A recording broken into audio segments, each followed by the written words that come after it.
numérisée. Merci. Merci à vous. La parole est à Mélodie Tonoli pour le groupe Génération. Merci. Madame la maire, chers collègues, dans la continuité des interventions précédentes, je souhaitais souligner la grande qualité du travail mené par Nathalie Macquois, Catherine Ibled et l'ensemble des élus et participantes à cette mission d'information et d'évaluation portant sur l'éducation artistique et culturelle parisienne. Le rapport qui en découle nous permettra, grâce à ces préconisations, d'améliorer encore la portée de nos actions pour faciliter l'accès à la culture et aux œuvres pour tous les jeunes parisiens et parisiennes, avec une attention particulière pour ceux situés en quartier politique de la ville. Plusieurs objectifs figuraient à cette mission. L'un d'entre eux visait à dresser un état des lieux de l'existant en vue d'une action territoriale fine, permettant une juste répartition des moyens dans tous les établissements scolaires parisiens.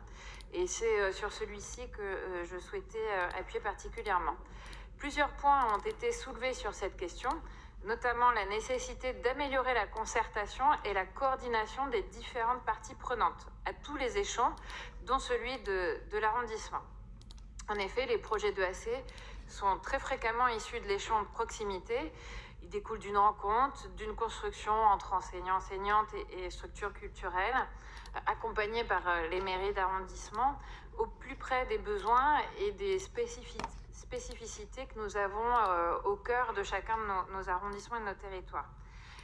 Ainsi, plusieurs acteurs culturels, dont les équipements municipaux, ont évoqué lors de la MIE des expériences réussies issues de partenariats construits avec des établissements scolaires de proximité. C'est par exemple le cas des conservatoires, et notamment de celui du 14e arrondissement, qui forme sur le temps scolaire et périscolaire tous les enfants du CE1 au CM2 de l'école Alain Fournier, située en quartier politique de la ville.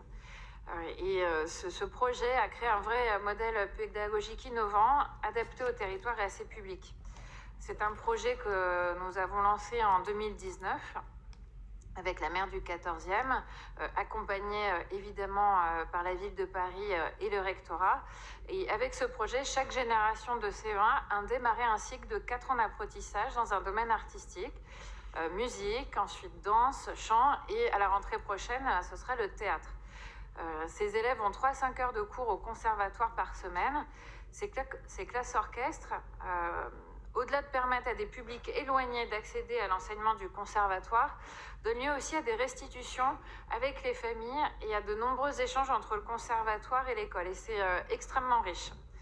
Et dès la rentrée prochaine, le projet continue à se déployer puisque les élèves pourront ensuite poursuivre les enseignements au Collège Villon, à la cité scolaire, à la cité éducative Villon, avec l'ouverture d'une classe à horaire aménagé.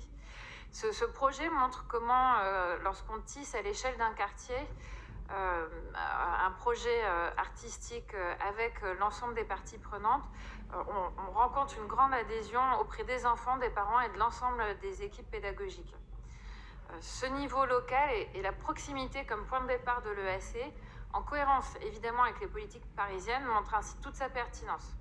Cependant, il faut quand même dire que la MIE a démontré des disparités sur les territoires et que ce lien entre les établissements scolaires des arrondissements et les ressources culturelles que nous avons sur les territoires, cette proximité peut encore être renforcée, ainsi que la structuration du pilotage territorial qui peut le permettre.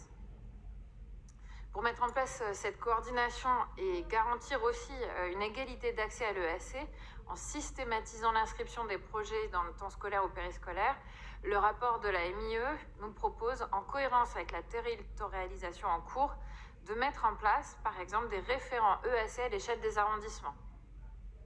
C'est un point important puisque ces référents nous permettraient de mieux accompagner les projets dans les structures de proximité, de faciliter la mise en réseau des acteurs et de coordonner les partenariats entre structures culturelles d'une part et scolaires ou petite enfance aussi, ou les structures sanitaires ou sociales.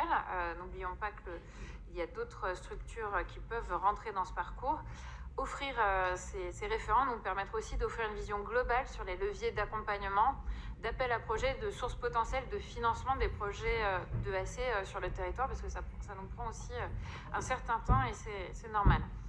Pour penser l'EAC à l'échelle du quartier et de la ville du quart d'heure, le rapport préconise également d'intégrer aux équipes de proximité, notamment aux établissements scolaires lorsqu'ils font l'objet de travaux, des espaces permettant l'accueil ou le développement de projets d'EAC. Il vous faut conclure, s'il vous plaît. Oui, je conclus. Il y a beaucoup de propositions très intéressantes et très concrètes dans ce rapport. Mes chers collègues, nous savons que l'EAC peut jouer un rôle concret dans la réduction des inégalités d'accès à la culture qui peuvent déterminer en partie le destin de nos enfants. Et pour poursuivre un objectif de généralisation qui permette l'accès à tous et toutes de l'EAC, d'un service public de l'éducation artistique, ce rapport nous présente aujourd'hui de nombreuses propositions opérationnelles pour y parvenir. Je vous remercie. Je donne la parole à Béatrice Lecouturier pour le groupe Modem, démocrate et écologiste. Merci.